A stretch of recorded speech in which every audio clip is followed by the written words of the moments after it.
This is Duke University. I'm Mike Merson, Vice Provost, Vice President for Global Affairs. I want to welcome all of you. I'm very grateful. I want to start by recognizing our Center for International Development and the Duke Center for International and Global Studies for inviting me to introduce our speaker. Thank you, Indamid and Giovanni. I want to give them a hand for organizing. So our speaker, Dr. Ngozi Okonjo-Iweala, I had to practice that, is a really true global leader. Over the past 4 years, she's been ranked by Fortune as one of the 50 greatest world leaders, by Forbes as one of the top 100 most powerful women in the world, and by Time Magazine as one of the top 100 most influential people in the world. That is a leader. I certainly have admired her work. When we founded the Global Health Institute some 10 years ago, we knew about her interdisciplinary approach, and we adopted that very much ourselves in our mission. But I can say that Ngozi certainly illustrates the importance of this approach in the area of development. Ngozi, she earned her BA, a bachelor's from Harvard, a Ph.D. from MIT, and has received honorary doctorates from more than a dozen universities. A little bit more about her. She spent more than 2 decades at the World Bank, eventually rising to the very influential and important #2 position of managing director. In that position, she oversaw an $80 billion development portfolio spread across Africa, South Asia, Europe, and Central Asia. Ngozi served 2 terms, not one, but 2 terms, as Nigeria's finance minister, which was quite brave, and briefly as its foreign minister, the first woman to hold both positions in a country with the largest economy in Sub-Saharan Africa. She spearheaded many innovations as finance minister, and one in particular caught my attention and really exemplifies her work. She figured out how to tie economic investments to measurable outcomes for women and girls through a Growing Girls and Women in Nigeria program, which uses a gender-responsive budgeting system that increases women's participation in different sectors of the economy. Ngozi has served on numerous boards and advisory groups, far too many to mention. I'll just mention 3. She's the board chair of Gavi, which is the Global Vaccine Alliance. I hope most of you know about Gavi, which has since 2000 immunized close to 600 million children and saved 8 million lives globally, and also chairs the Board of the African Risk Capacity Agency, an African Union initiative that helps member states respond to weather events and natural disasters. And she is also co-chair of the important Global Commission on the Economy and Climate. So poverty, population, and gender equality connected to debt, GDP, and infrastructure investment, and further connected to conflict and climate change. Through her work, Ngozi has shown us that in order to address these most pressing development challenges, we have to think comprehensively, beyond our disciplines. Now lastly, one very special feature of Ngozi is that she is a blue devil. Why do I say this? I'm taking the liberty of calling her a blue devil. Her daughter, and I don't know if any of them are here, I don't want to embarrass them, but they're supposed to be. They're all listening. Anyway, her daughter, Dr. Ngozi Iweala, was a faculty member in the Duke Department of Medicine between 2013 and 2016. Her son-in-law, Dr. Andrew Spector, is Associate Director of the Residency Program at the Duke Department of Neurology, and her niece, Ngozi Okonjo, is a Duke freshman. So she has a lot of blue devil in her. So we're very honored to have such a distinguished visitor tonight, and we do invite her here and ask her to speak as part of the Duke family. The title of her talk is Rethinking Development, Sustaining Africa's Rise. Please welcome with me Dr. Ngozi Okonjo-Iweala.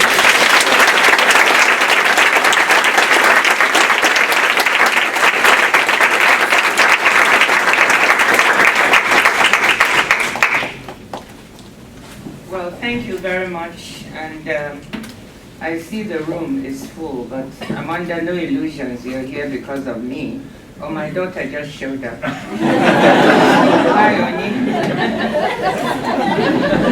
I want to know if my niece is here, by the way. Are you here somewhere? She's coming.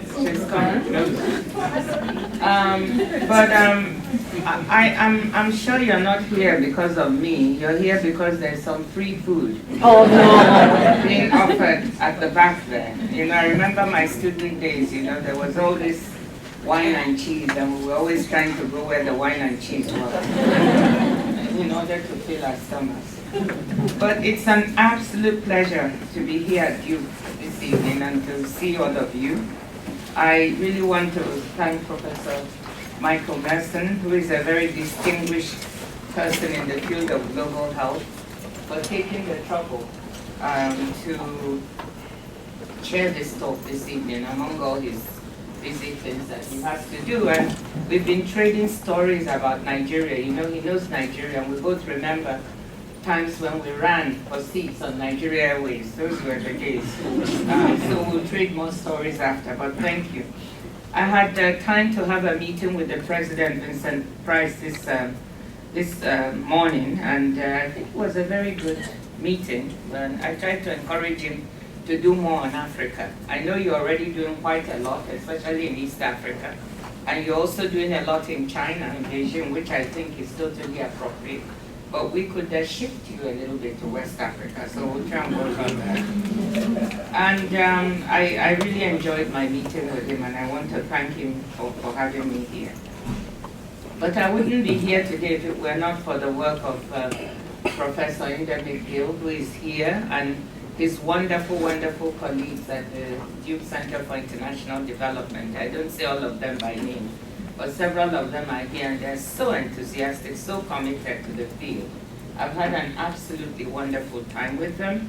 And Ndemik was a colleague of mine at the World Bank.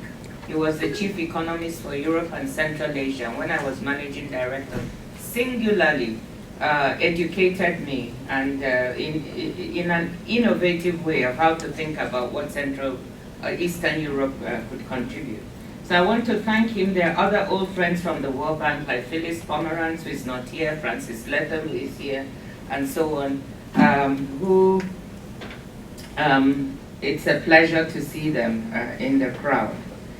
And so thank you. And then, of course, there's been talk about my family, so I won't repeat their names, but what I see is that we've made a little corner here in Duke, a Nigerian corner. There are many Nigerians in the audience, and I think we'll continue to expand it. So today I am going to talk about Africa, because this is a series that is being done by the development community in the university, not just the center, but other centers here as well. Giovanni is here and his colleagues. It's about rethinking development. So I thought I would talk a little bit about rethinking development in Africa, not because I have grand ideas, but I just want us to shift the way that we perceive the way development happens on the continent, and maybe shift the priorities that we focus on. So that's what I want to talk about. 3 takeaways from this.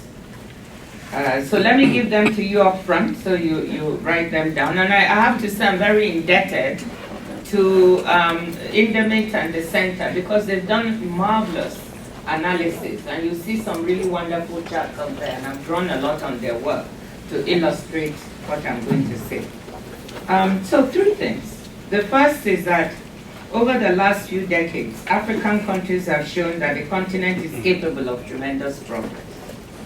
Living standards have gone up almost everywhere, and some countries have made, in fact, remarkable progress, albeit from a low base. Ethiopia and Rwanda come as examples that have made progress in spite of setbacks in civil conflict. So that's the first point. The second point I'll make is that despite this progress, the subcontinent is falling behind. Now, I'm passionate about the continent, but if you want to talk about something you really care about, you have to be very clear-headed. And because I've done a lot of work, talking about Africa rising, and I believe in that, I also need to step back sometimes to look at where we are. And the fact is that, yes, we are rising, and I want you to now start with the slides, because I want the first slide, Kenan. You can see over the years how the Economist has characterized us. In the 1990s, we were the hopeless continent. And then in the 2000s, 2011, we became Africa Rising, and everybody got excited because we were actually doing better. And now, we've fallen behind a bit, so we are now aspiring. We are no longer rising, according to the Economist. So we have to be clear-headed if we want to move forward to say, where are we not performing? We are rising, but we are falling behind others. And that's the second point I want to make. You know, and Nelson Mandela said that if you're poor, you are not likely to live long. So we must find a way to accelerate Africa's development so fewer people live their lives in poverty and live longer. My third point is this, which I think is not emphasized enough, why part of my rethinking the way we prioritize development on the continent, is that you cannot escape the conclusion that Africa cannot do well as a region unless its largest economies do well. Sub-Saharan Africa's three biggest economies are Nigeria, South Africa, and Angola. And together, they are 2/3 of the region's GDP. So if you look at their 2018 shares of the economy, Nigeria is 30.2%, South Africa is 26.9%, and Angola 10.3%. Together, they make up 2/3. So it stands to reason that unless we focus attention on these three countries and prioritize their development and change the way that they are running their economies, we are not going to do better. And we tend not to talk about this out of politeness, you know, out of fear of not causing people to be upset. But I think we need to recognize where the challenges lie and put that on the table and look at these countries. And I'm optimistic because other countries on the continent have shown that you can grow at really fast rate. Even Nigeria, even South Africa, at different periods of their transformation and their history, they've grown. In my country, for almost a decade, we grew at about 6% per annum.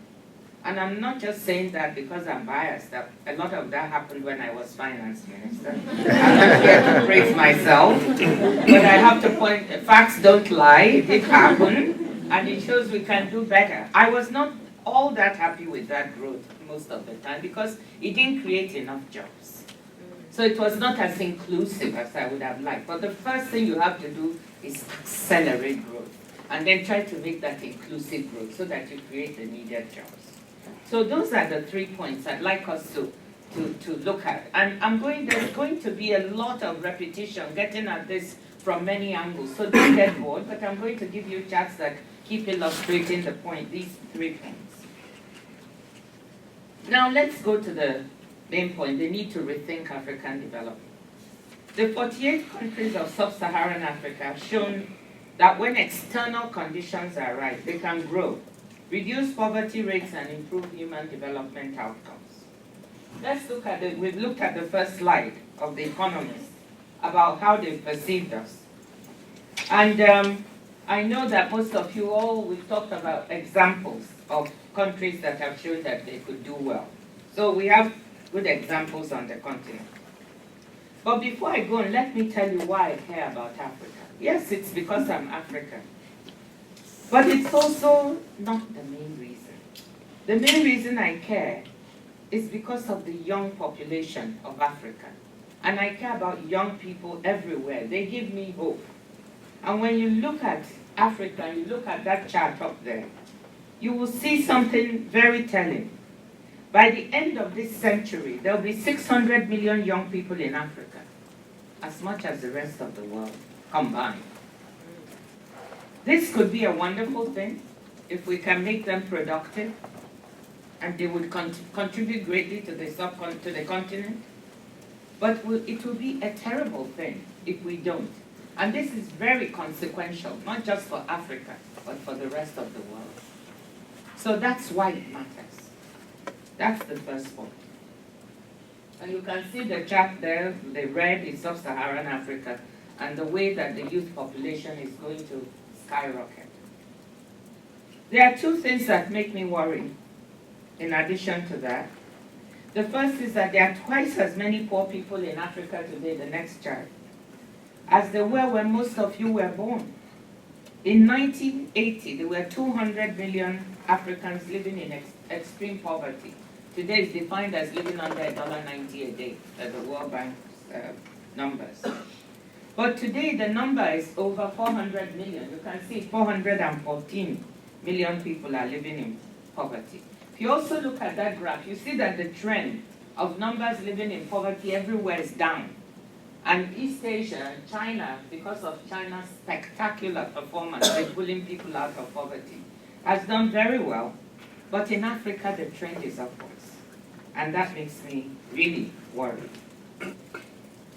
The second is that while Africa has been moving ahead, it is left behind.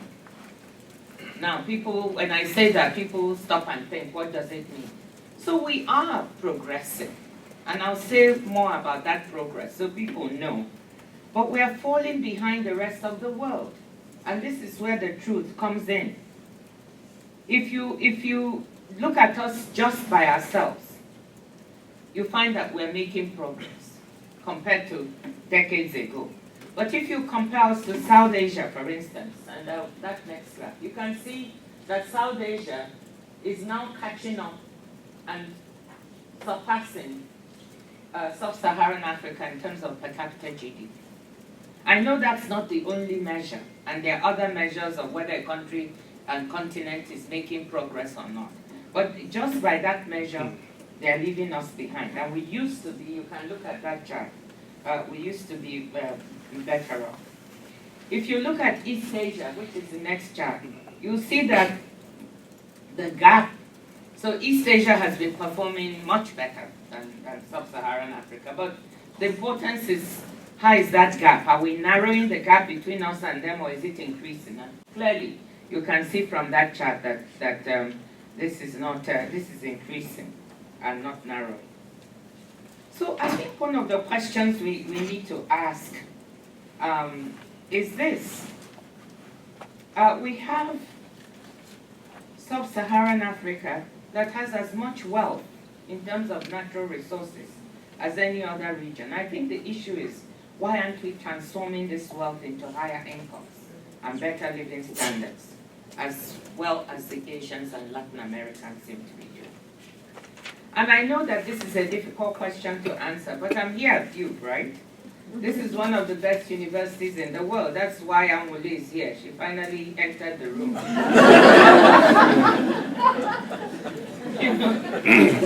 And she has to answer this before she graduates. So it's one of the best places, and I think Duke is in the business of answering the most difficult and important questions. That's why I wanted to talk about this here, because I'm really impressed by the kind of work going on. And I'm hoping that some of you young people, non-Africans and Africans, because it's not only left to Africans to answer the questions, right? Will think about this and try to answer why we're not doing as well.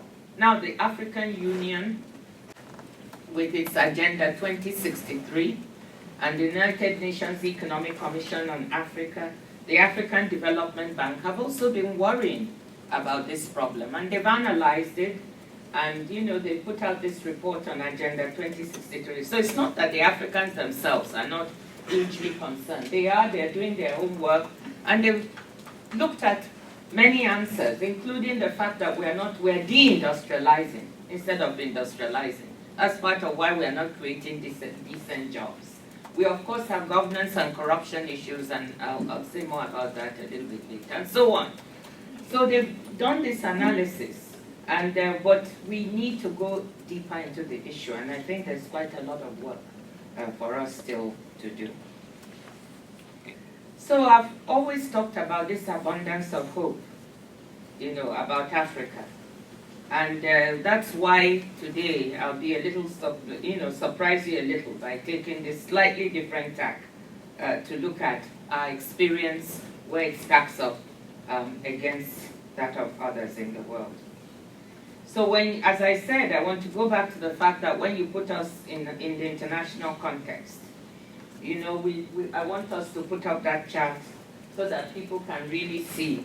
This is one of my favorites. What I mean by the fact that we need to look at the top 3 economies on the continent, 67% of GDP.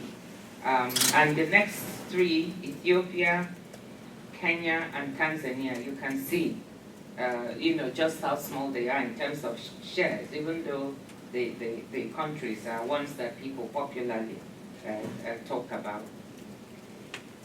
So Africa is not any different from other parts of the world in this regard. The Middle East does not do well when Egypt and Iran are doing badly, 2 of the largest economies. Latin America does not do well when Brazil and Mexico are in trouble. East Asia is doing so well because China and Indonesia have upped their game. And South Asia is doing well now because India and Bangladesh have joined in and are performing. So this is not a peculiar situation. It's just that in the region, in Africa, this has not happened. Our big economies have not been performing, and we don't talk about it enough. So that is why it's important to put this up. Another chart that illustrates this is the next one, where you see when you compare the performance in terms of per capita GDP relative to the US. This is just one way you can look at how economies have been doing. You find that Nigeria and South Africa and Russia fall below the line. So they are underperforming other large countries, in large economies in the world. They're underperforming the US compared to other large economies which are above the line. And you can see them, the ones that are doing well. So let me then, those are the facts that I'd like to put out. So let me retrace first and talk about the progress. You know, I told you we've made progress, that's the first point. So I want to elaborate a little bit on that, and then I'll come to the second point of compared to others. You know, if you listen to a TED talk that I did, and I know that many people have, I always look at what it is that we've done well. And the reason it's important not to lose sight of this is because Africa is so criticized everywhere else. And I'm going to say a few critical things today, or many, but I want to start by saying a few good things, right? We do say the few good things, and then we talk about the things we need to do better. But it is true that the Africa you see today is much better than the Africa I grew up in decades ago, because several things have been done right. Over the last two and a half decades, we've managed the macroeconomy better. So then you'll see that we've brought inflation down, economic policies have become more predictable, and economies more stable. But what has happened recently is the countries that have natural resources like mine and Angola, even South Africa, became a little bit too complacent when commodity prices went up in the 2000s. And so when there was a downturn, particularly in the last 3 years, this complacency led to poorer macroeconomic management, and they got into trouble. We also brought public debt down. Africans worked really hard with the help of the international community, and I have to commend and thank them for this, in particular, even for my own country, Nigeria, where I worked under President Obasanjo with a team to try to get rid of the $30 billion in external debt, and we're able to get rid of it, bringing Nigeria out of a heavily indebted status. So African countries worked hard with the help of the international community to renegotiate and get rid of their debt, particularly through the HIPC initiative, the Highly Indebted Poor Countries Initiative. But now I'm getting worried because debt levels are growing again from all sources. Domestic debt in particular, which many people are not paying attention to, but which is very important. Private sources, China, all these sources combined. Now listen to this. According to the IMF, the debt to GDP ratio for Sub-Saharan Africa went from 67% in 2000, this is pre the debt relief, pre-HIPC, to 24% in 2008 after the HIPC debt relief. That was very good, wasn't it? But in 2015, debt to GDP ratios, according to the IMF, have climbed to 38% for the continent. And the forecast for 2018 is 45%. So that's why I'm worried. Are we getting back to the highly indebted levels where we were? Now, if that debt is translating into productive activity, creating more jobs, more employment, that's fine. But if it is not, then that's the issue. So it's not that there's something evil or bad about debt, even though my father brought me up to keep personal debt to the minimum. There's nothing wrong with it if it translates into productive assets and creation of wealth and jobs. But that's the question we have to ask ourselves on our continent. Are we creating real assets with that debt? Is employment creation better? Are young people getting good jobs because we are borrowing more? If the answer to these are no, then we should be worried. And I'm a little bit worried about that. We also carried out state enterprise reform, and we did very well in many countries in getting the government out of things it should not be doing, like making shoes and growing crops and so on. In many countries, privatization was done and assets were sold, not always in the way we want. Sometimes it didn't go very well. But in many cases, we were able to get the government out of certain things it was doing poorly. We also engineered a telecoms revolution, didn't we? Almost mobile phones are in the hands of so many people now, both in the rural and urban areas. We need to do the same in transport and energy, the same revolution we did in telecoms. Countries have also improved access to education and healthcare, but not quite as much as we want, and I'll show you some numbers on that. And conflict among countries has reduced, but we now have a new type of conflict, such as the one you find in my country with Boko Haram. So the biggest difference might be that even in the 1990s, more than half of all Africans lived in extreme poverty. Most of them lived in poor countries, which did not have the money and capacity to alleviate poverty on their own. And today that has changed somewhat. Today, fewer than 1 out of every 3 Africans live in extreme poverty. But you saw the numbers, that we still have the highest numbers of poor people in the world. So all I'm saying is that, yes, it's not all despair. We did do a few things right.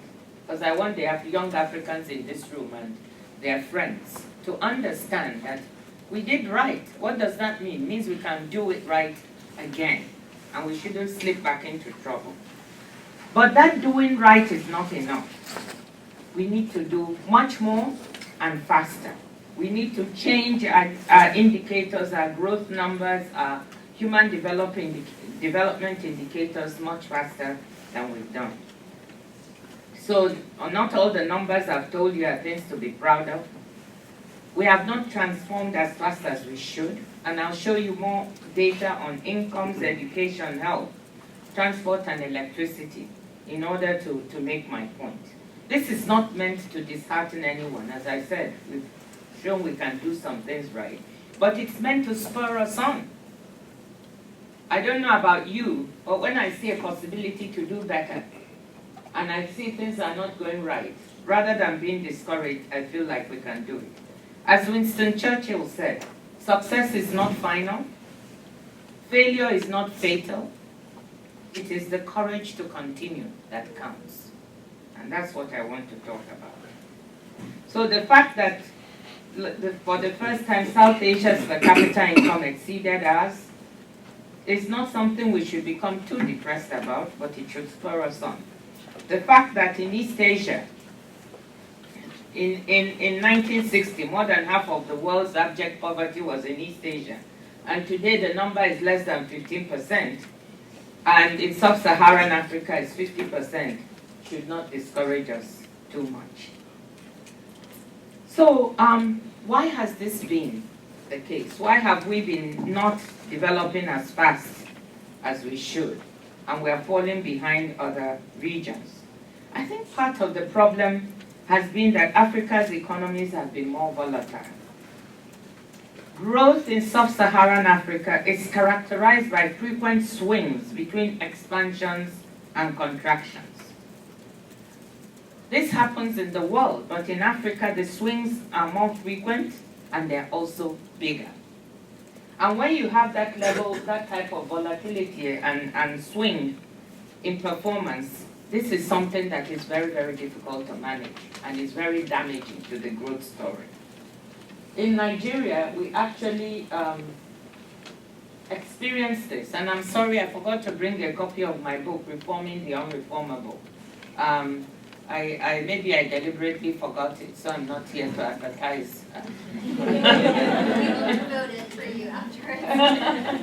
But in that book, I just took this graph out of there. It just shows you the swings, that Nigeria is very illustrative of this kind of fluctuation and volatility. You see the real GDP growth chart, you see the changes in revenue and in expenditure, and you can see the swings up and down. This was one of the most difficult things to manage as a finance minister. And I don't think people in the country really appreciated it. But you note when oil prices would go up, because we were highly dependent on oil, 70% of our revenue, expenditures will go up unsustainably. And when oil prices would go down, expenditures will fall. And sometimes we would not be able to pay salaries. Now, the World Bank has done a study and shows that this kind of volatility takes away up to 3 percentage points in GDP growth. So the issue to me, go back a bit, was to say, how do we deal with this? We must find a way to smooth out expenditures and consumption. And so we created something called an oil price-based fiscal rule, which was to delink the way our budget from the oil price and to adopt a price that would be stable. And we successfully did this. And when oil prices were higher than the budgeted price, we saved it in what is famously known in Nigeria as the excess crude account. And I'm very proud, during the first time I was in government, we saved $22 billion. And when we had the the financial crisis of 2008 to 2009, 10, Nigeria was one of the countries that did not have to go to the IMF or the World Bank for resources. What we did was we drew on the $22 billion that we had saved in order to make sure that we kept spending at an even level. And I'm very, very proud of that. So you can have a mechanism to correct for this volatility and deal with it. I think the problem is that you also need the ability and the policy consistency to keep making that mechanism work. And that's another story as to whether it's been there or not. So I've shown you that this is very damaging, and we need to find ways to manage it, and it can be done. You also look at something like life expectancy. Now going to some human development indicators. Life expectancy in sub-Saharan Africa today is 60 years. You know, my father is still alive. He's about to turn 90. And he always jokes with me that, you know, his utility, is over. You know, his contribution. He's a demographer because he's past the age when he should be gone. So we've had a big improvement. You know, it was 40 years in 1960. So just think about that. But when you compare it to where other regions are, like South Asia, where life expectancy is now almost 70 years, that's 10 years more than Africa. So even though we've improved, what is it? We've not improved as fast as we should. We're falling behind. And if you look at other indicators of health, child mortality, maternal mortality rates have improved. But again, they've not improved as much as in other regions. And I encourage you to study some of these charts and graphs, because that will tell you areas where we need to put our effort. We have problems with child stunting, for instance, and all of you must be learning that you need to tackle some of these problems right from the time a child is almost in the womb to the time they're a baby. And if you have problems with child stunting, that means that that follows the child to life. So we are falling behind in some of those areas. India and Bangladesh are paying a lot more attention to this kind of issue. And then the other big problem is education. You know, the continent is falling behind in access to schooling and quality of education. Pupil-teacher ratios are some of the highest, especially in primary education on the continent. And with that kind of statistics, and a few more I'll share later, we cannot but have difficulty in our development. Another area we need to do well is infrastructure, especially transport and energy, as I mentioned before. Again, although we've been improving our infrastructure, after 1990 we seem to be falling behind again. So we have a lot of catching up to do with other regions. Sub-Saharan Africa has the lowest road and railroad densities among developing countries. And even more important, what bothers me more, is that it's the only region where density of roads is actually declining. So it means that even the roads we built before are not being maintained, right?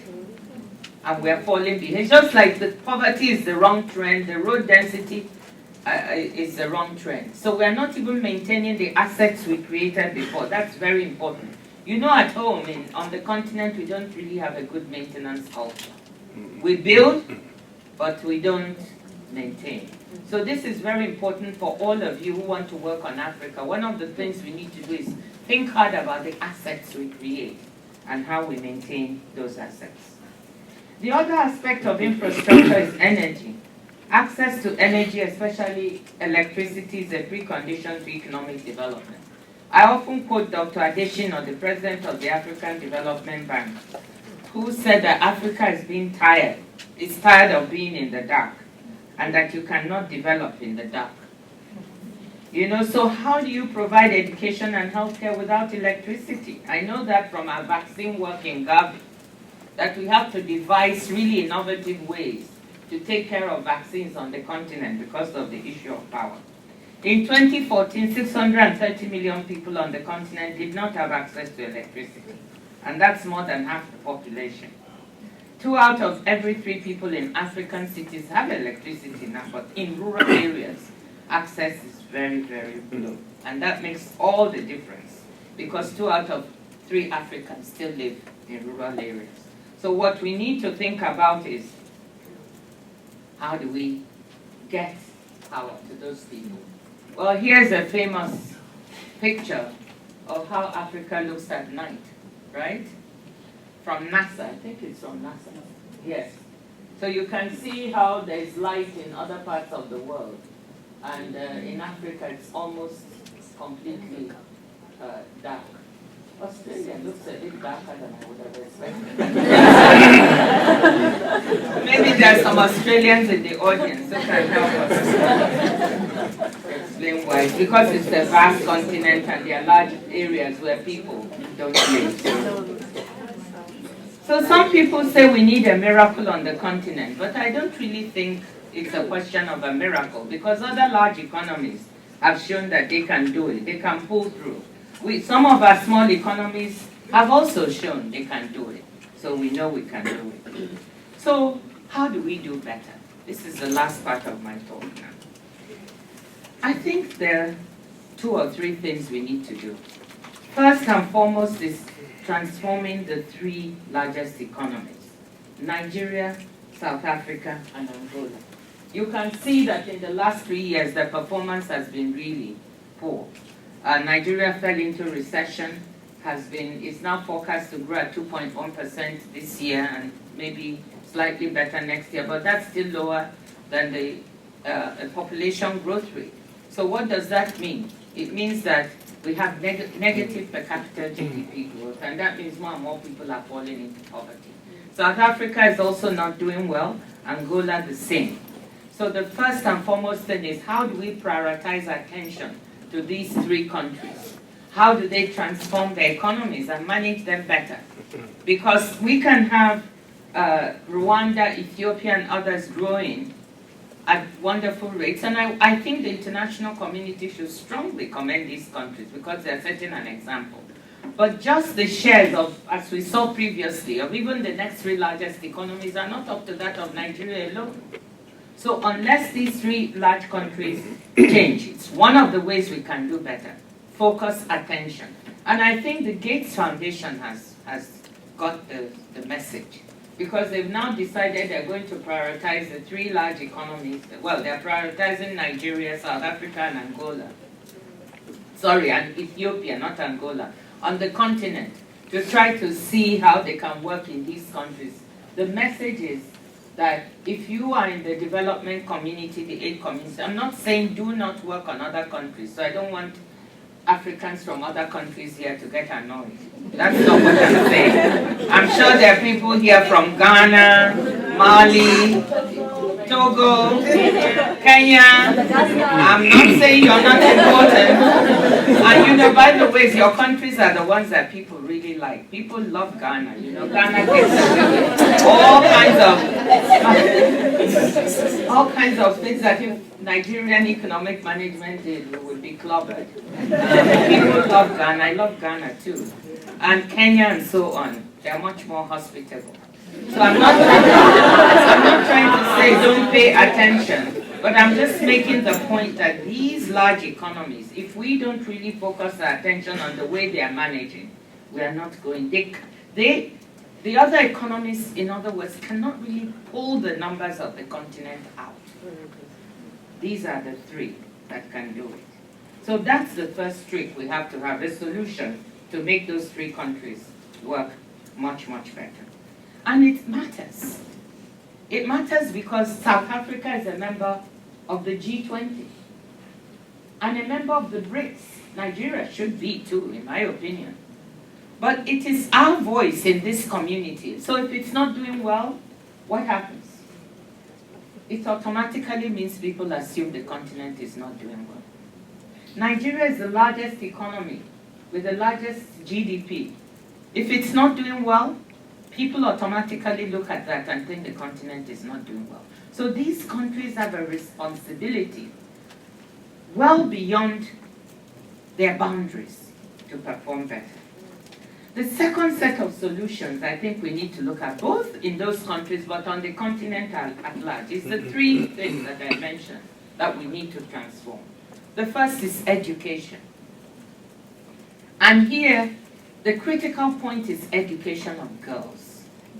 I don't need to quote you the numbers because even Larry Summers, one of the most famous economists, and I'm sure here in Duke, a lot of work has been done to show that education of girls, econometric studies have proved it, makes the vast difference in the household, in the nation, and globally.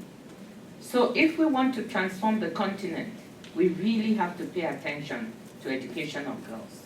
And in the three largest countries, this matters. It's not acceptable, for instance, that in my country, in the Northeast, Borno State, female illiteracy is 90%. It's not acceptable. It's not acceptable that maternal mortality is 814 per 100,000. Several times higher than the rest of the world, or even of the average for Africa. It's not acceptable that girls don't go to school. Unless and until we change that phenomenon, we will not be able to change these numbers, and there'll be a drag on the continent. And we're talking of people's lives. So we really need to reflect on that. You know, when I think of the fact that I'm on the Global Commission on Education with Gordon Brown, and our work shows there are 363 million children and young people out of school in the whole world, 93 million are in Africa, and 10.5 million in Nigeria, my country. Those are sobering numbers that I want you to think about. These are the things we have to eliminate if we want to make a change. The second thing to transform is electricity, availability of electricity, infrastructure. There's a tight connection between energy and economic growth. Energy isn't sufficient for economic growth, but energy is necessary for it. All forms of production depend on this. From operating a factory, running a shop, growing crops. Countries whose access to electricity ratios are greater than 80% are usually the most developed ones. On the other hand, those with access ratios below 80% are poorer. So there's a tight connection. And we really need to pay attention to this singular thing. And by the way, we have a chance to do it. Some work by the International Energy Agency shows that if we can transform our access to electricity, Africa can increase its GDP by 30% by 2040. So that's why I'm happy on this, because work has actually been done, that there's a direct link to our well-being if we can do this. And by the way, we stand a chance of leading the world in something. 2/3 of our infrastructure is yet to be built, meaning that we can be leaders in terms of sustainable infrastructure with low carbon emissions. Since we haven't built it, why don't we build it the right way? So energy efficiency on the continent, we can actually lead on this in Africa. So think about it. If you're working on infrastructure for your thesis, please think of how to green the infrastructure that we are talking about, because we stand a chance to lead and we can do it. Let me turn to the last thing I think we need to do to transform, and this is domestic resource mobilization. I get a little upset these days because everybody's throwing the word DRM around like a slogan. You know, a long time ago when we were talking about this, nobody paid attention, but when AIDS started to go down, people suddenly discovered DRM. Now, contrary to what most people think, Africa finances most of its own development. There are 18 countries on the continent that can be described as aid dependent, with at least 40% of their budget financed by aid. For a continent that is $1.4 trillion in GDP, the $50 billion we get in aid should be put in perspective. So we're already paying for most of our own development. It's not being paid for by aid. And so I want you young people to keep that in mind. Now, what do we have to do? But the money that we are generating for our development is not enough. So we have to mobilize more of our own resources, because, by the way, that aid is going down. And it has to be used in a slightly different way. I will come to that. But in order to finance our infrastructure and national development plans, we cannot wait for aid. We have to look at what we've done before successfully, which is finance most of our own development. So how do we do that? I'll just read you some numbers on how we are performing now, and then I want you to look at it not as a challenge, but an opportunity. We underperform other regions in terms of our domestic revenue mobilization. According to the World Bank, tax to GDP ratios in Sub-Saharan Africa averaged 16.1% in 2013. That's the latest number we could get, compared to over 30% in the OECD countries. Actually, it's 34% now in 2016 for the OECD, the developed countries. So we're way behind. But this is an opportunity. It means we have a chance to raise our effort. And some countries on the continent don't do too badly. So we also have examples of countries that have been doing reasonably well. Kenya is at 16.3%. South Africa is at 27%. It has the strongest tax effort on the continent and the strongest financial framework. So any South Africans here, you can enjoy a little bit of good news. But other countries, Senegal is at 20.5%, Rwanda 15%, but there are also large countries. And now here is my issue. When I was finance minister, you know, we had not rebased Nigeria's GDP for 24 years, meaning that the norm according to the United Nations, that every 5 years, every economy and country should look at the size and composition of its national income to see what it looks like. Because there may be sectors that may have developed that you didn't know about, and sectors that may have died because they are no longer relevant.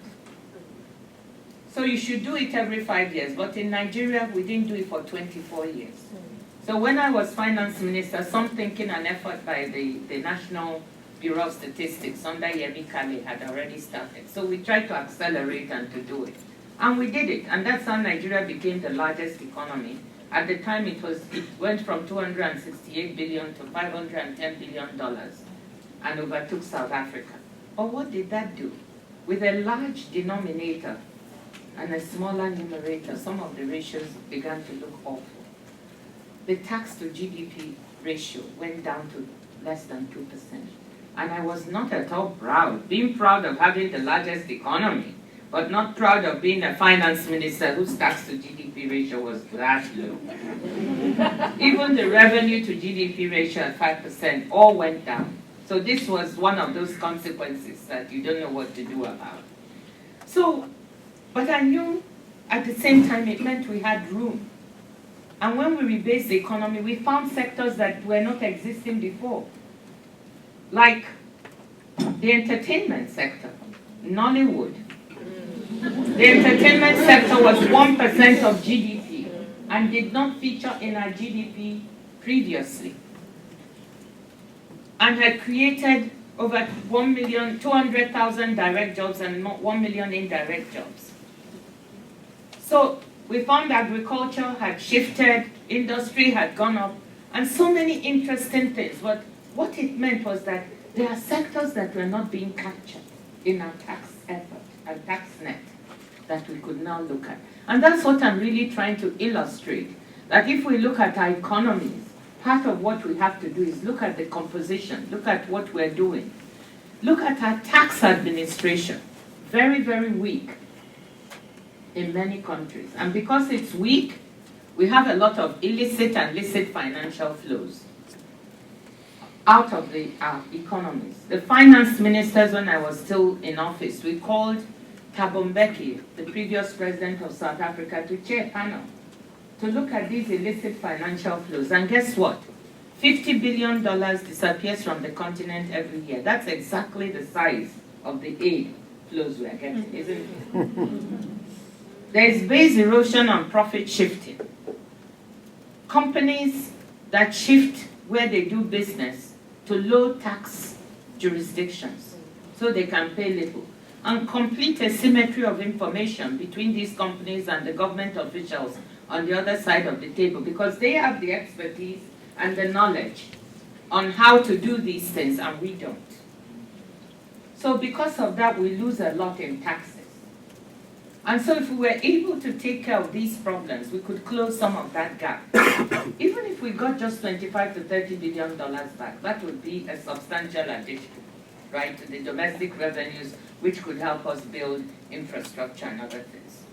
So I've said that to illustrate to you that when I talk about this, I don't like using words that don't mean anything.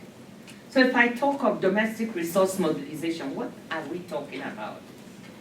It's very real and concrete how we can get some of this money. The other one that is also real, but will take time and more difficult to do, is the vast informal sectors we have in our economies. Because we have to broaden our tax base. We are taxing too narrow a base. And we have 32 million informal enterprises in Nigeria, SMEs. Imagine if we could find incentives that would bring those informal enterprises into the formal economy.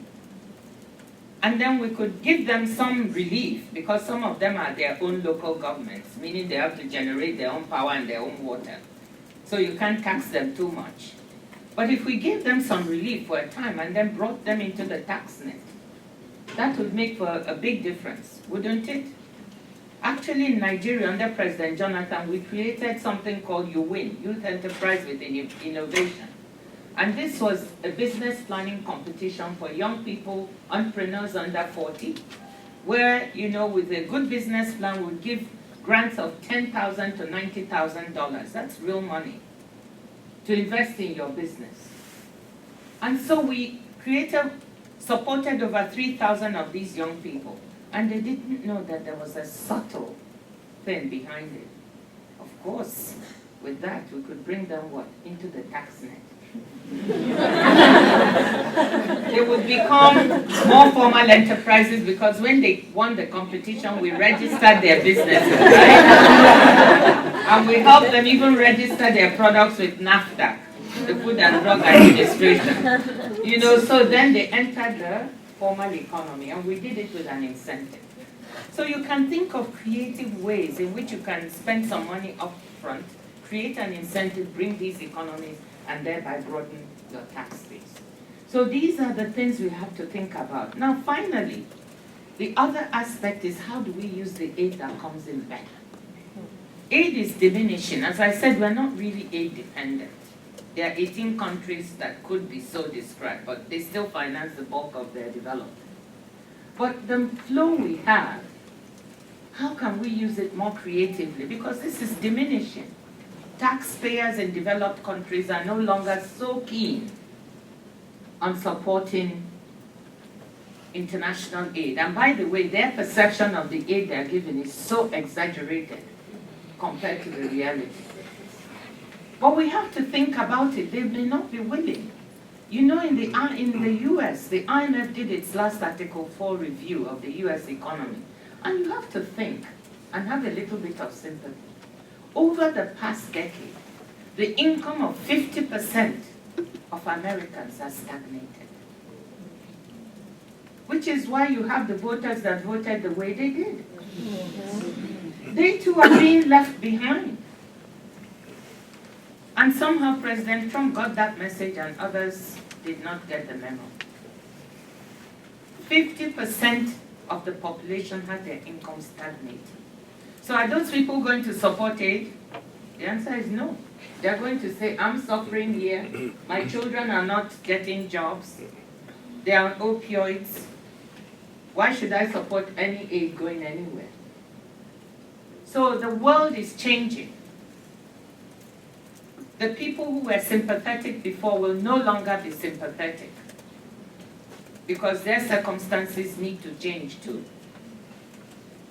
So whatever it is we get as flows have to be used not in the usual way, but in a catalytic fashion. And what that means is that the aid that comes in has to be leveraged to bring in more private sector resources because there's a lot of liquidity in the private sector that is not being captured. How do we do that? Well, in the organization I chair, Gavi, we have an innovative financing mechanism called the International Finance Facility for Vaccines and Immunization, IFIM.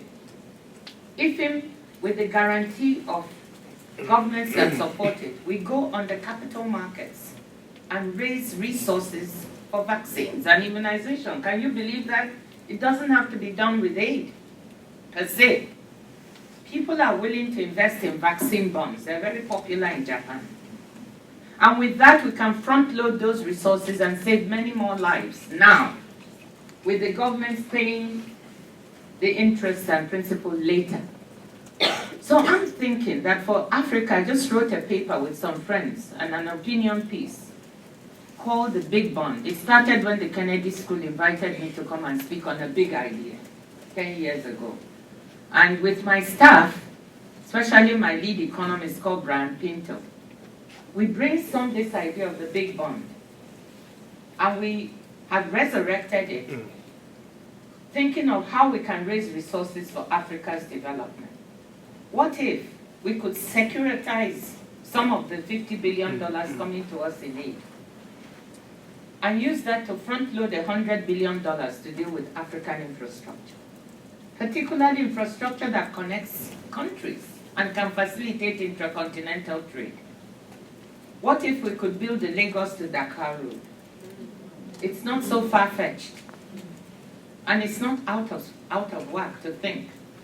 So if we could leverage some of that 50 billion, even 20 billion of it, even 5 billion of it into additional front-loaded resources, we could tackle some of the big challenges facing the continent now. So that's a different way to think about the use of aid. So I want to conclude by leaving you with those three thoughts. I've been very realistic with what we have done right, what we need to do better, and how we can improve for the future. Just let me leave you. The first thought is that we have a GDP of $1.4 trillion. And of this, almost 1 trillion is in 3 countries, Nigeria, South Africa, and Angola. It stands to reason that Africa will not do well unless these 3 countries, especially Nigeria and South Africa, do well. When they do well, they will pull investors from all over the world and pull the entire region forward.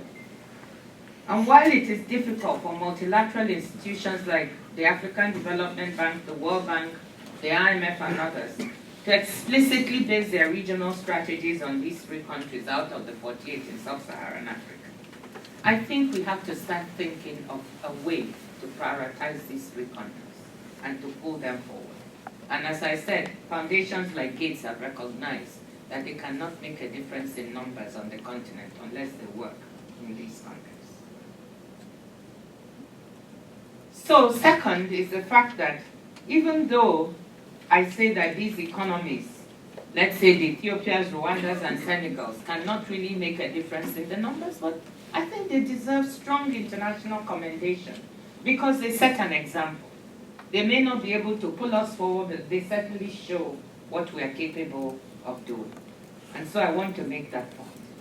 And finally, I'm happy to learn that many of you here in Duke are indeed working to find solutions to the problems raised. I know I've come to the right place because so many people, some students today told me they are doing their thesis and their research work on some of the issues that I raised. There are others interested, both non-African and African, in working on these problems on the African continent and in other developing countries. So I know that a lot of energy here in Duke, both faculty and students, both graduate and undergraduate, will be focused on these issues. I'm at the right place at the right time. And I expect a lot out of all of that. So that is why I put this problem squarely in front of you. And I want to end with 2 quotes of Winston Churchill, who said, "To improve is to change. So to be perfect is to change often. Therefore, never, never give up." Thank you, ladies and gentlemen.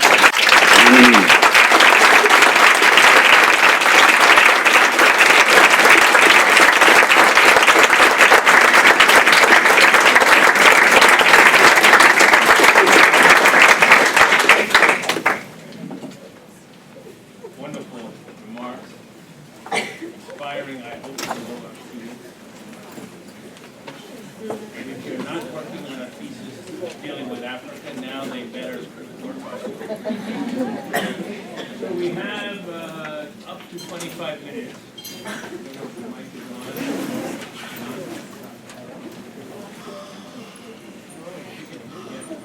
We have up to 25 minutes.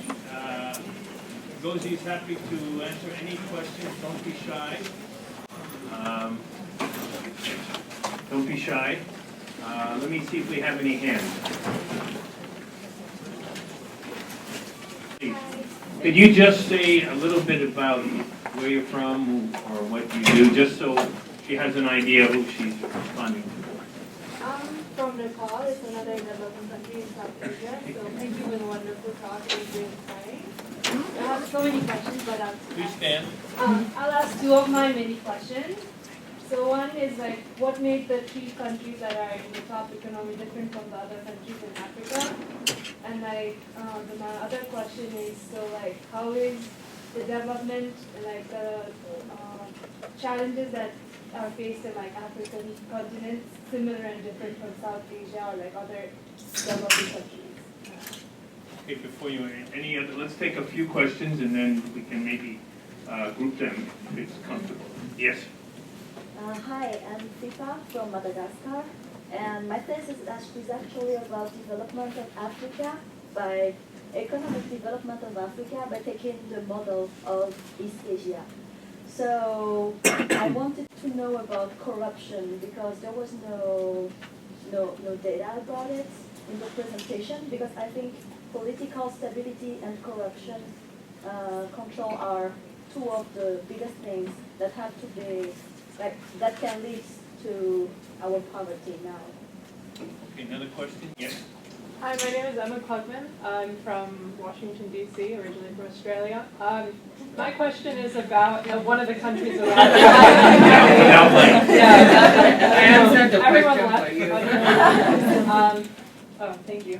My question is about something you said at the beginning of the presentation, which was that growth is really important, but growth without inclusion is not enough. And I want to know about what groups are often left out and what can be done to make growth more inclusive. Okay, let me give, why don't we, there are many, many hands, but let me give you a chance to respond. Very good question. Yeah, they are. Okay, so I'm short, so I prefer to stand up when answering. Go to a high challenge.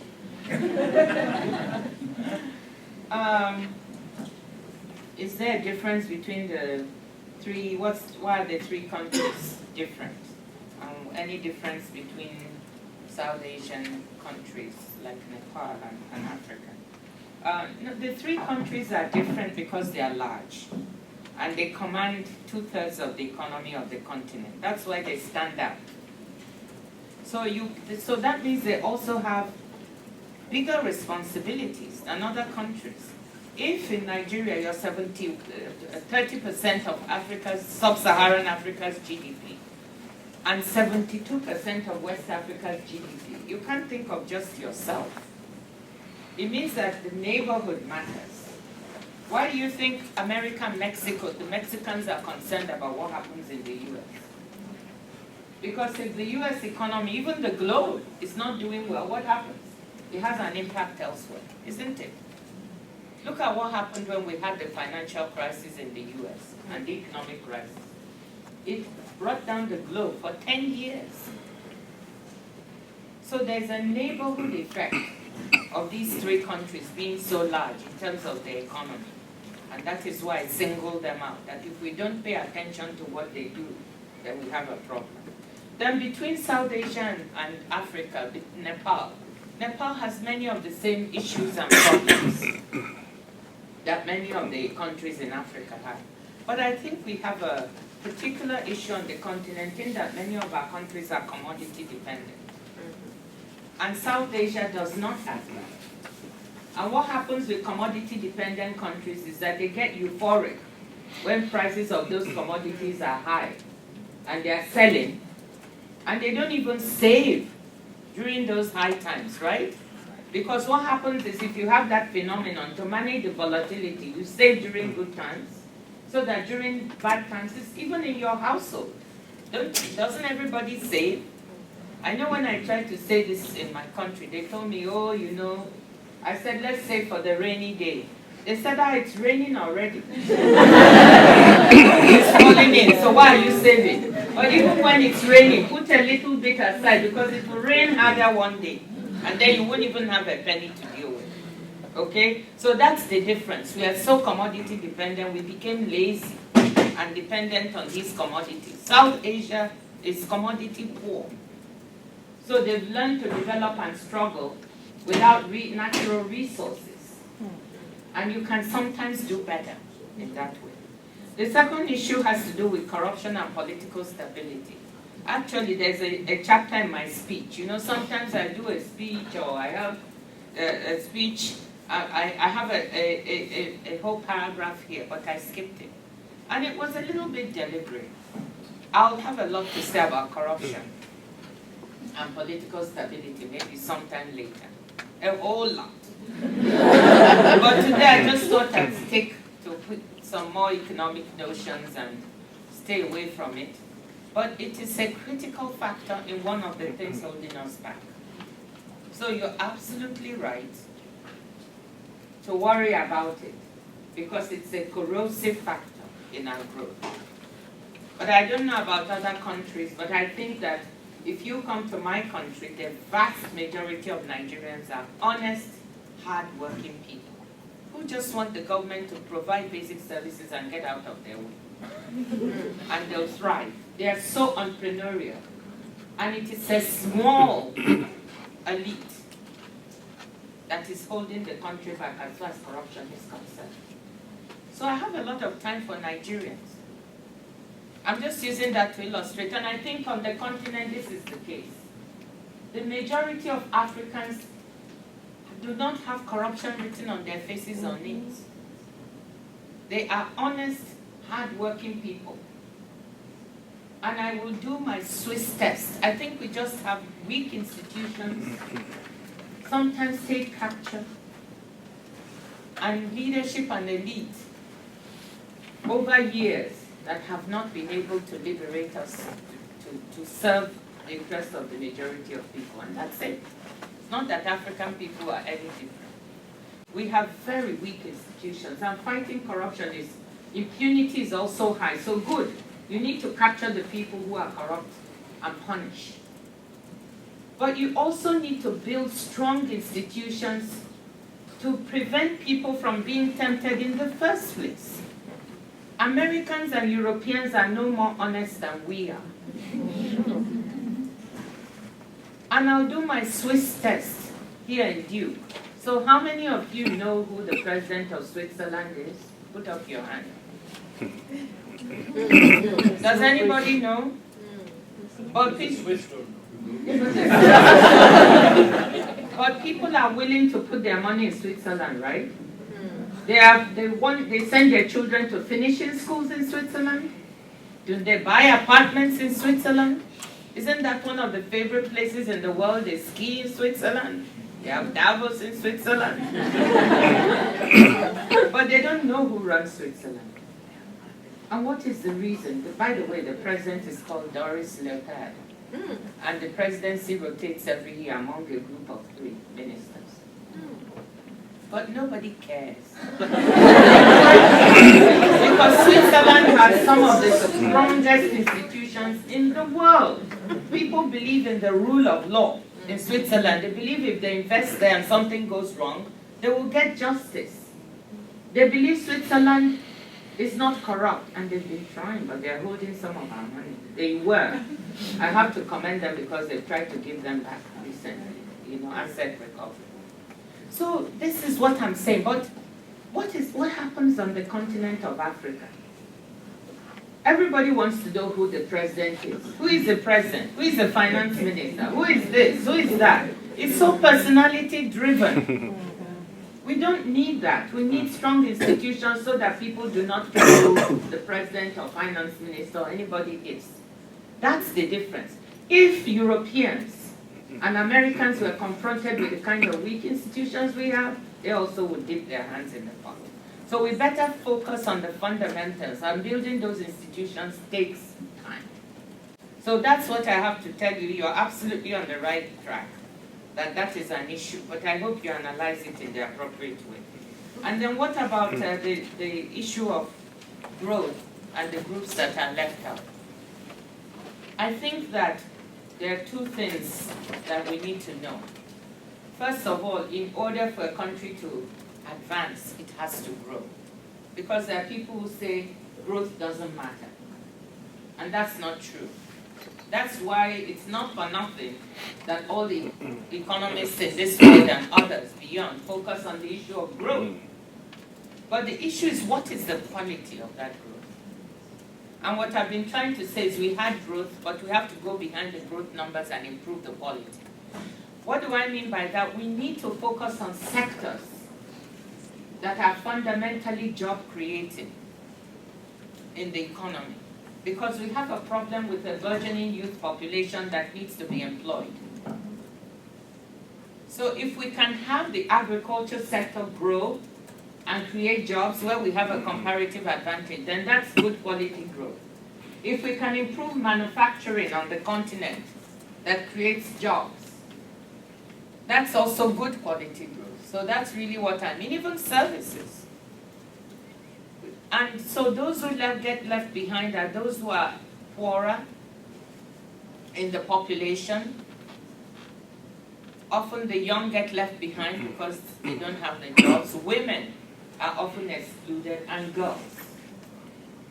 So those are the populations we need to think about. So when you've said all this, who are left?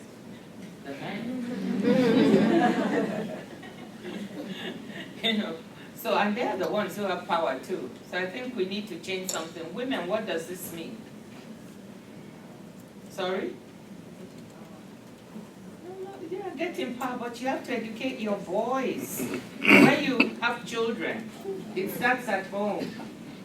You have to educate your boys to think differently too, about empowering women. If they don't learn that they have to empower women, then it won't happen. I told my sons, you had all better learn how to cook. I have 3 sons and they can all cook. They didn't like learning, but there's no young woman today who is going to be there cooking for you.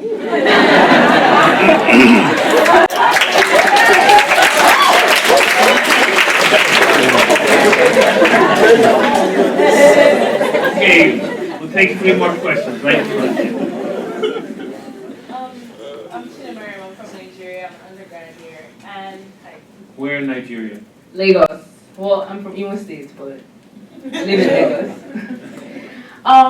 And I'm very curious, so as a young Nigerian studying abroad, a lot of people have told me, I really want to go back home, and even my parents are like, no, like, there's really nothing for you back home, like, you're going to struggle to make the changes that you want to make, and I'm just like, ultimately, I do want to return home because I feel like there's a lot I want to contribute, especially to the strengthening health systems in Nigeria. But what advice do you have for young people like me who are, constantly being discouraged and saying that when you go there, Nigeria is going to frustrate you and all things are going to happen? And like, how do we break that glass ceiling? Like, where do we start as young people in making the change that we want to see in our own communities? Yes, sir, in the back. Yeah, I'm following up on that. Say a little bit about yourself. So, my name is Ekele Afonso Sungwadom. I'm from Imo State too. My little mafia here. Yes, and I'm here under the platform of African Diaspora Coalition of North Carolina. And we have an organization that really tries to put in perspective what Dr. Okonjo have just addressed today. My question is this. You talk about energy, power in Africa. And most of us in this age, we're talking about renewable energy. And Africa is blessed with that. And from experience, I have taken that energy back home, and the government did not provide me the platform to be able to showcase what I've learned over here. So it's very discouraging after so many attempts with 3 governments. And there was no platform for me to even show what I have learned overseas. So I don't know how to make the transition from here to Africa as an indigenous of Africa. So please give me some tips. Yes, right? Yes, ma'am. Go ahead. You go ahead. You. Yeah. Yeah, we can hear you. Okay. So I found it interesting how you mentioned. A little bit about yourself. Sorry. I'm a student. I'm from South Korea. I'm doing a Ph.D. in political economy and corporate development. I found it interesting that you mentioned that you should encourage sustainable infrastructure building, but my concern is that the politicians are operating under a budget constraint, and they would want to maximize the number of kilometers of railroads per dollar they spend. So how would you incentivize them in order to invest in sustainable infrastructure, which likely is to cost more to build a kilometer? And my second question is that increasing tax revenue requires the improvement of bureaucratic capacity. So from the outside world, because a lot of us are working on development, but we're not in the government. So how would you, as an international community, increase a country's bureaucratic capacity for the ends of tax capacity? Okay, you want to take those?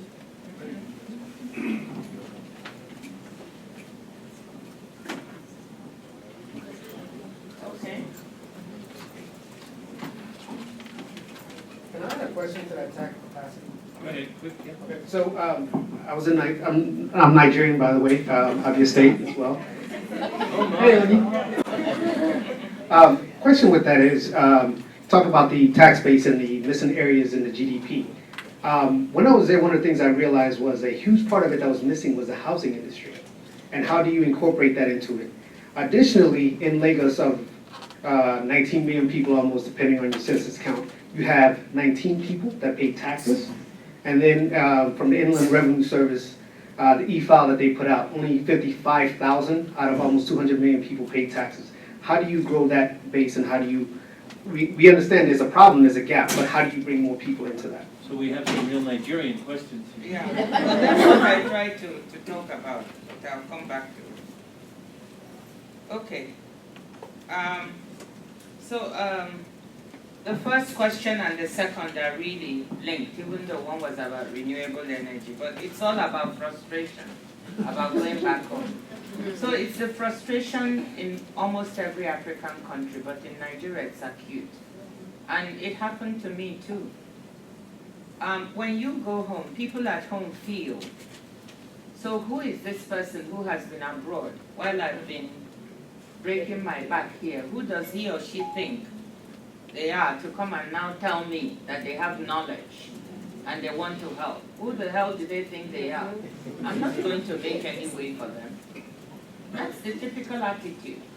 And you're not the first. There are professors who have come back home to try and help, where we have a crying need for people to help with education, and they've gone back frustrated. There are entrepreneurs who've come and not found a headway. There are those who try to work in government, doesn't happen. So I get that question very often. How did you go back and make it? And it almost broke me too.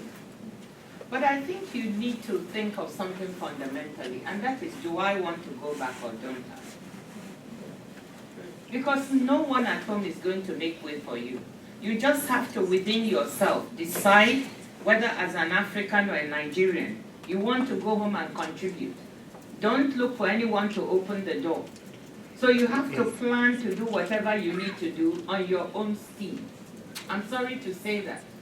So if you have a renewable energy project, can you try to do something about it, either from the private sector or the non-governmental sector perspective? And not wait for someone in government to open a platform, because that's not the way they think. They will only come to you maybe after you made some success of it. I'm just telling you the truth. So there has to be something within you. When I wanted to go home and give back, and that's almost, what do they call it? An oxymoron. Because in Nigeria, people don't believe you can actually give back. They think it's not coming back or you're in power. It's because you want to be corrupt, you want to steal money. There's so little trust between people and government. So you have to have inner strength. Now, I was brought up to give back.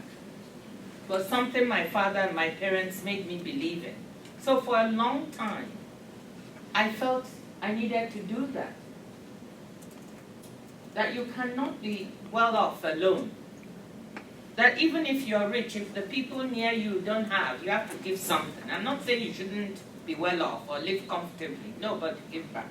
So if you have that kind of insistence in you, that you have to do something, and after, I'm also a cancer survivor, and there's something that happens to you when you have late-stage cancer and you actually survive.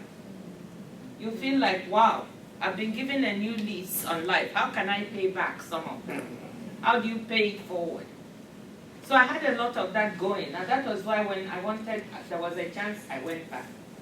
And I tried to do what I could do with enormous difficulty, especially in the second time of my service. So this is a long answer to tell you, please, no one is going to open the door. You have to open it for yourself. You can start in a small way. Plan to start an NGO on renewables. Plan to do your healthcare system strengthening, maybe from working not inside government at first, but from somewhere else until you can get into government. But don't say you won't do it. And I'm sorry I don't agree with your parents. And I'm sure they'll be shocked because I'm somebody who was so attacked at home, especially during the second term. And people say, why would she come back from the World Bank and leave a nice, comfortable job to come and do this? She must be doing something untoward, until they found I wasn't. So I should be one of those saying, don't go home. But I love Nigeria. I absolutely do. It is one of the most chaotic unmanageable but it is also one of the most interesting, and nobody is going to keep me away from them. So that's your answer. How many Nigerians in the room?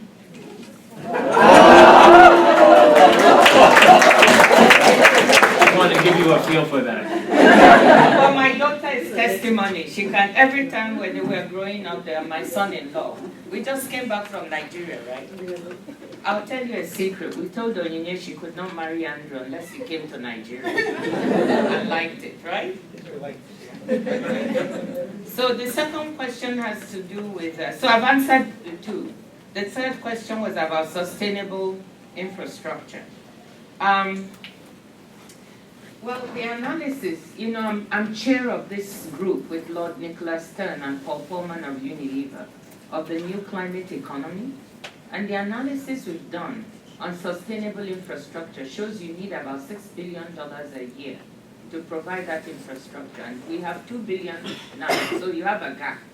But the incremental amount needed to make the infrastructure sustainable is not that much more. So I don't think we should get hung up on that. So it's not like we need vast incentives, because it's not going to cost you that much more to build that road or put in that energy in a manner that is sustainable. So numbers have actually been crunched on this, and I'll be happy to point you. There's a report called Better Growth, Better Climate, which is a flagship report of our group. And we are coming up again with another report this year in September. You know, all on the same theme of how you can have better growth and better climate. So yes, there's a small amount, but it's not that much more. And I think that the benefits to be had from building your infrastructure sustainably, particularly when it's greenfield, and I'm talking that in many of our countries is yet to be built. So if you can have renewable energy sources, which is what our gentleman was trying to do, and upgrade, because we can never hope to serve all of our population on grid. We can't. So how can we tackle that gap in the rural areas? I'm chair of a small company called Lumos that is providing renewable energy, and I'm so excited about it. And it's using those approaches that we can also try to help build the bridge the gap and have low carbon emission approach to develop. Then the last one was on tax revenue and bureaucratic. Oh, that was your question. Both of them. But yeah, you wanted to know how you need to increase bureaucratic capacity. So how from the outside can you help in terms of tax payment? Well, you know, collecting taxes is a government function. But I'm also thinking, you know, how can we do some of these things, you know, with technology? What is it we can do? Because I'm so enamored, not overly, but really technology can help us solve so many of the systems. Is there some way to develop something that can help policymakers track the population and those who are paying and not paying, not in a big brother kind of way, you know, but in a helpful way from outside. So my mind was going to technology. So maybe you should think about that. What are the issues and what can we do that can bring technology to bear? For instance, I talked earlier, and I think it was with students of faculty, I can't remember, the fact that I love the idea of the biometric ID. The database that India is developing now, that gives people an identity. In most of our countries, people don't have an identity. And when you don't have an identity, you cannot be reached through a social safety net. If we want to do conditional cash transfers, we can't, because we don't know who you are. We have to use other approaches like self-identification. And when we don't have an identity, it also affects corruption and sustainability of our fiscal framework. For example, I mentioned that, you know, when I first became finance minister, this is my famous example that I've given in almost every talk, so I hope people are not bored. But it's so telling, because we were cash-based. We had to pay, if I had to pay salaries, I had to transfer cash to the Ministry of Agriculture, the Ministry of Health, or the Ministry of Education. And this allowed people to put in what we call ghost workers and ghost pensioners. Our ghost workers who graduated to become ghost pensioners. And when we were able to put in a government integrated financial management system with an electronic platform that linked the budget office with treasury and the departments. I'm very proud of this. And we were able to put in biometric IDs of civil servants. We could pay their salary straight. It took us, at least took me and the government and the team 10 years to build this platform. But we were able to, once we did that, technology, and everybody had to get a biometric ID, we could pay them directly into their accounts. And it didn't take it out completely, but we weeded out 69,000 ghost workers and saved $1.1 billion.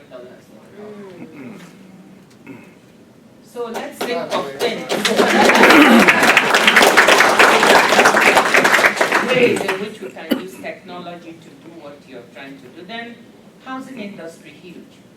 Huge potential for the economy, which is not tapped. And one of the criticisms I had of my institution, the World Bank, was why is it all these years we couldn't get housing? You know, here every day you have measures of what the housing sector is doing. You had the Case-Shiller Index. Case was my professor at Harvard. And he and Shiller developed this index, who won the Nobel Prize. And here it's a big thing, and at home you don't hear anything about housing. We never did work on that because there were so many excuses. You know, land issues, you know, people don't have, we don't have land individual ownership registration, we don't have it, so many things. But there are ways and means we could do this. Because we are missing a huge source of creating wealth for people. And you know Hernando de Soto's work on this issue also. It's no longer popular, but he had this thing about, you know, the asset, you know, that you could create for poor people through these housing and land ownership and so on. So I believe in that. I actually tried to do something about it, which was to create the Nigerian Mortgage Refinance Corporation. And the whole idea, and it exists till today, but it needs to grow. And the whole idea was to inject more resources to refinance existing mortgages so that you could improve and get more mortgages sold in the economy, and therefore bring the cost of housing and everything down. You know, so I believe in it. It's not through building masses of government housing. We need to do some of that, but we need to find instruments to encourage the private sector to do more. And I think I've answered all your questions. Oh, on the tax base, I already spoke about that. I mean, there are ways and means to encourage, bring people into the tax net, small businesses, individuals. And I think the government went, during my time, when I found these very horrific ratios of tax to GDP and revenue, I got permission to invite McKinsey to come in and help. And first to help us strengthen, first to analyze and diagnose the problem properly so we could have numbers. It's not good enough to say, you know, oh, many people are not paying taxes. Who? How? Where are we going wrong? Is there corruption? Is that the reason? Is there something else? Let's get the facts so we can solve them one by one. So they came in and they did an excellent diagnosis. The next thing was to do something about it by strengthening our tax administration, and we actually gave them targets. In the first year, they were to raise $500 million. If we could raise our tax collection by $500 million, because they helped South Africa, they increased their tax collection by $3 billion.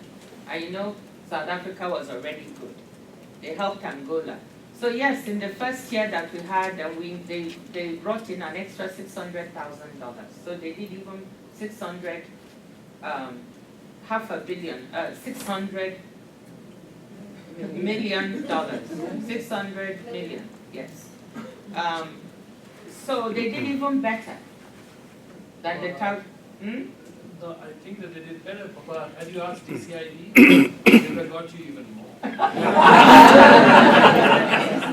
Exactly what we did. Yeah, you see, well, I wasn't there. You train tax officials and you do other things. I didn't. Sorry, not that I wasn't there. I was not aware. You know? So we hired them, but we hired them with some specific targets, and they were paid partly on that, and they started to do a good job. And then, you know, we left government. But you know, we actually tried to do something about it, not just talk. Thank you very much.